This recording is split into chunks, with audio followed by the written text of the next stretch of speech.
আসসালামু আলাইকুম। অষ্টম শ্রেণীর শিক্ষার্থী, আমি তোমাদের জন্য ক্লাস 3 নিয়ে এসেছি, ইসলাম শিক্ষা। তোমরা দেখতে থাকো। একটা শখ, প্রথমে আমরা এমন একটা শখ তৈরি করব, ইসলামের বিধিবিধান। আমরা আমাদের করণীয় চর্চা, অনুশীলন, কৌশল, পরস্পরকে সাহায্য করা, ইসলামের বিধিবিধান। যারা খাবার পায়নি তাদেরকে খাবার দেওয়া, স্যালাইন ও শুকনা মুড়ি দেওয়া, আল্লাহর নিকট সাহায্য কামনা করা, নফল ইবাদত করা, নফল নামাজ ও জিকির করা, দান সদকা করা, আর্থিক ও সচ্ছল ব্যক্তিকে অর্থ দেওয়া, টাকা দেওয়া অভাবীকে,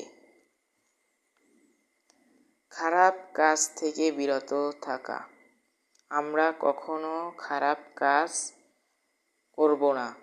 কেউকে খারাপ কাজ করতে দেখলে তাকে খারাপ কাজ করতে নিষেধ করব।